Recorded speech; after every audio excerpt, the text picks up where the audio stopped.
аял кишилердеги кандын токтобой калуусу туурасында. Кровотечение. Бул ят эмес.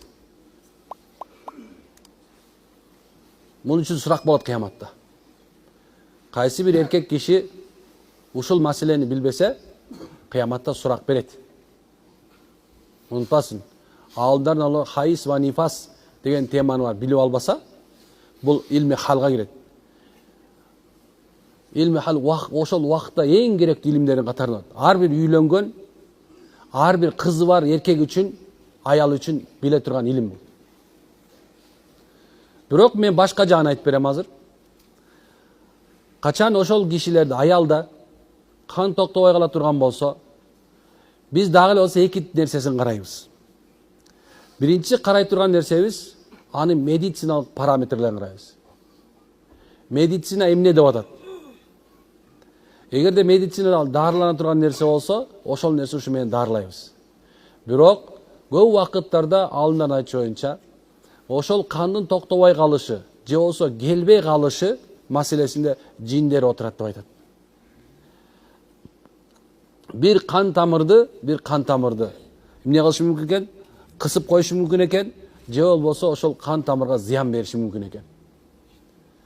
Бул жерде эмне бар десе, дагы да болсо субханалла, сыйкырдын кара дубанын маселеси болуш керек. Көп убакыттарда балалуу болуу үчүн аял кишинин этеккери толук кровотечениеси туура өз убактысында болуш керек.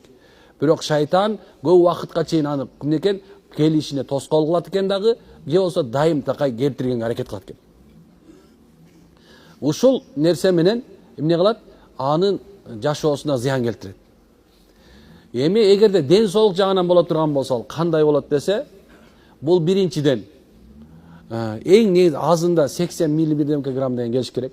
Бул 3 күнүн ичинде боло турган нерсеси. 3 күндө шариятыбызда эмнекен эң азында 3 күндөн эң көбүндө 10 күнгө чейин болот. Андан кийин хун истихаза оору кан болуп эсептелет. Бирок шайтан эмнекен жиндер аны башка үмүткө алып келет. Дайым такай келе турган.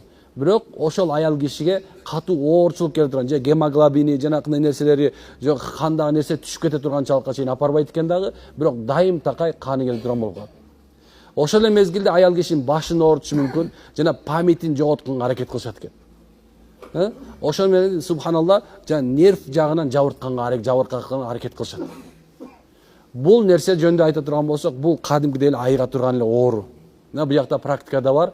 Мен Кудайым буйрса көчөгөнү Алла насиби менен дайым такай больницада канча эмелерден бери айлап жаткан эжекелерибиз, карындаштар келди. Субханалла, ошолор жин бар экени белгилүү болду. Окулгандан кийин 1 айдын ичинде Кудай буйрса токтоп толугу менен кадимкидей өз жашоосун улантып кетти азыр. Буга гормоналдык дарыларды ичип кереги жок. Эгерде сени дарыланган ушундай бир 3 айдан ашыгыраак дарылансаң, сен айыкпай атса, демек ошол аял кишилерди, ошол карындаштарыңарды, ошол аялдарыңарды эмне кылыш керек экен? Дем салдырып айыктырганга аракет кылыш керек экен. Эгерде силер өзүңүздөр ушул илим жагында кичине болсо да Куранды окуу, ачып окуганды биле турган болсоңуздар, анда же болсо ушундай боло турган болсо, анда эмне кылышыбыз керек? Жанакындай эмени аяттарды жазып иширишибиз керек. Эгерде жазып иширгенге мүмкүнчүлүгүбүз болбосо, анда субханалла аларга эмне кылышыбыз керек? Ошо дем салганга аракет кылыш керек. Кайсы сүрөнү билсең да дем салганга аракет кылыш керек. Көп убакыттарда эмнекен аны башына үйлөгөнгө аракет кыласыздар. Баш жагына дем салып атканда Фатиха окуйсуңбу, Аятул Курси окуйсуңбу, кайсы бир билген сүрөң окуганда, ошо менен бет жагына же затылычный часть деп коет го, бул каракылыш жагына кежигесинде эмне кылыш керек экен? Дем салганга аракет кылыш керек экен. Катуу үн менен. Жок дене күнүнө бир жолу болсо Фатиха сүрөсүн окуганга аракет кылсын. Эгерде ошо аял киши ушул нерсени биле турган болсо, билебиз. Анын маселеси кандай десе, эгерде ошо этеккири дайым ай сайын эсептеп коет, ошол 3 күн болсо 3 күн, 10 күн болсо 10 күн Куран кармабайт, намаз окубайт, бирок калган убакытта да гусул алат да кадимкидей Куран окуп, кадимкидей намаз окуй берет, билесиздер, Ошол убакыттарда мындай өзүнүн убактысынан ары чыккан болсо, эмне ошол аял киши дагы Куранды окуп, өзүнө дем салганга аракет кылсын. Кайсы сүрөнү билсе да окуй берсин. Анткени себеп булар ушул аял кишилер ушундай этеккирин келтирип аткан, канды токтотпой келтирип аткан жин шайтандар эң алсыздар болуп эсептелет.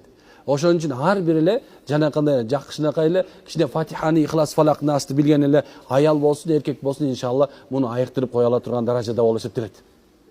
Эгерде сыйкыр менен болуп байланган болсо, анда баласыз, тукумсуз калтыра турганга чейин даражада болгон ушундай болсо, анда аны ошол рукуячыга, жоксо ракыйга алып келип, иншалла дем салдырганга аракет кылышыңыздар керек. Биз билесиздер, сиздерге дайыма жазылган, печатталган жанагындай кагаздарды беребиз. Ошол кагаздарды субханалла алып ичиргенге аракет кылыш керек. Ошол аялга, ошол эркемеге, ошол менен бирге субханалла ошо менен жуунтканга да аракет кылыш керек. Шариаттын өкүмү ушул эки, мынекен бардык алымдардын көз карашында Кур'ан аяттарды окуу, ага дем салуу, аны жазып ичирүү, ошондой эле жана тагынып алуу шариятыбызда улуксат болуп эсептелет. Бул эң жакшы метод, жана ошондой мурунку таба табииндер, салаф салихиндердин амалдары болуп эсептелет. Демек, ушундай убакыттарда эгерде кимде ушул ооруга дуушар болгон болсо, анда ушул нерсени эмне кылсын? Колдонгонго аракет кылсын иншалла. Түшүнүр алдымбы? Бул нерсе баарыңардын колуңардан келет. Сиз менен биз баарыбыз үммөтпүз. Пайгамбар саллаллаху алейхи вассалам баарыбызга ушул нерсени үйрөткөн. Болгон нерсеси жана башында айткандай кайдыгерлигибиз аттың.